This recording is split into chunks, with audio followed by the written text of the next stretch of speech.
Hello students, let's begin with a chapter of history, that is chapter number 10, New Empires and Kingdoms.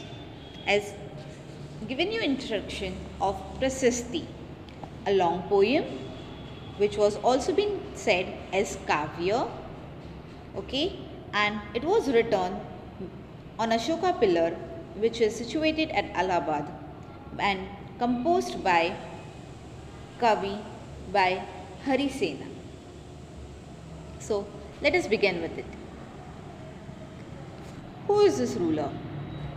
Samudragupta. Samudragupta's Prasasti tells us that the poet was praised by the king in glowing terms as a warrior, as a king who won victories in the battle, who was learned and the best poets of his time. The Prasasti was composed in a very long sentence. Here is a part of such an sentence. His body was the most charming, being covered with the plenteous beauty of the marks of hundreds of scars caused by battle axe, arrows, spikes, spears, swords, iron, clubs, and many more. This showed that he was a great warrior, but we don't have the picture. So, from the Prasastis, we come to know about it. He was an artisan as well. And how do we come to know about it? As you can see over here on the coins, right? The king who played the veena.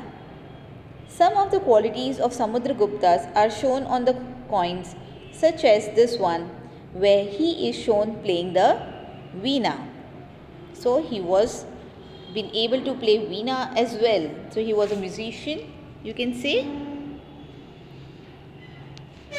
Now the map of the Gupta Empire. How do you know about it? The rulers of Aryavarta. There were 9 rulers who were uprooted and their kingdoms were made a part of Samudragupta's empire. They surrendered. The rulers of Dakshinapatha. They surrendered to Samudragupta after being defeated and then allowed them to rule again. The inner circle of neighboring states, including Assam, coastal Bengal, Nepal, and a number of Gana Sangha in the northern west, they brought tribute, followed his orders, and attended his court. So, this line, okay, the neighboring one, and the rulers of outlying areas marked in blue on the map, they are the one descended of the Kushanas and Sakhas, and the ruler of Sri Lanka who submitted to him and offered daughters in marriage. So, these people who indirectly or directly he won them and was been able to rule this dynasty. As you can see the genealogy, the tree, this is a tree, family tree you can say of Gupta. The era beginning in the 58 BCE is traditionally associated with Gupta king. Chandragupta II, who had founded it as a mark of victory over the Sakhas and assumed the title of Vikram Aditya. The Vikram Samvata has also been adopted alongside the Gregorian calendar as the national calendar by the independent India. From this we can easily come to know how these rulers ruled one after the other. King Harshavardhana. Harshavardhana, who ruled nearly 1400 years ago, was one of such rulers. His court poet Bhanabhatta wrote his biography. The Harsha Charitra in Sanskrit, this gives us the genealogy of Harsha and ends with his becoming king. Now let us understand about the dynasties. Pallava dynasty. The kingdom of Pallavas spread from the region around their capital, Kanchipuram, to the Kaveri delta, while that of the Chalukyas was centered around the Raichur doab between the rivers Krishna and Tugabhadra. So, the places of Chalukya dynasty and the places of Pallava dynasty. Now, Aihole, the capital of Chalukyas, was an important trading center. It developed as religious centers with a number of temples. The Pallavas and Chalukyas frequently raided one another's land, especially attacking the capital cities, which were prosperous towns. So that's what the kings used to do. They used to fight on the best places and conquer them. The best known Chalukya ruler was Pulakesin II. We know about him from a Prashasti composed by his court poet Ravikriti. Now what is this, you might be wondering? This is how the people were being called as. Kumaramatya was being called as minister. Sangadhi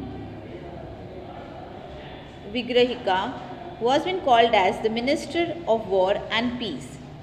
Also, Nagara Shrishti or Chief Banker was being called as Merchant of the City. Army. How they used to rule and what was the thing they used to use. Some of these kings maintained a well-organized army with elephants, chariots, cavalry and foot soldiers. They collected revenue from the land and used this to maintain soldiers and horses and provide equipments for warfare. These men were known as Samantas. Whenever the ruler was weak, Samantas tried to become independent.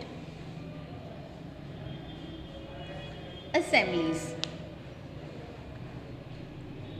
So, how was the assemblies were being done during that era? The inscriptions of Pallavas mention a number of local assemblies. This included the Sabha, which was an assembly of Brahmin land owners. This assembly functioned through subcommittees which looked after irrigation, agricultural operations, making roads, local temples and many more things. Now, this is of the people. A great people, and you might have heard about them.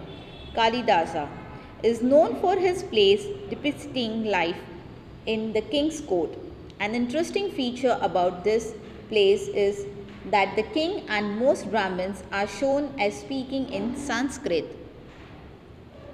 Then the Chinese pilgrim Fazan noticed that plight of those who were treated as untouchables by the high and mighty.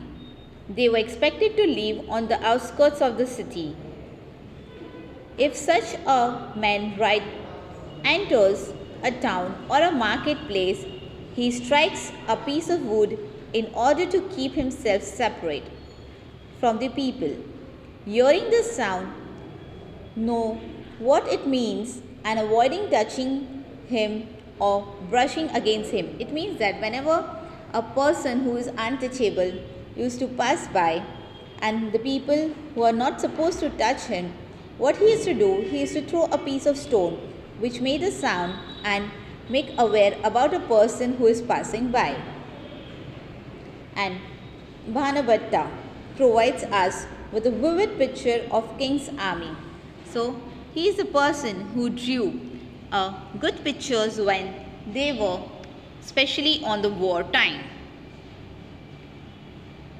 Hopefully you have understood about the new empires, how the empires used to work, as well as how the empires and kingdoms used to play their role, how the kings, especially the Prashastis, how it let us know about the kings, the brave kings the warriors, how they fought with the people and conquer the places. Thank you.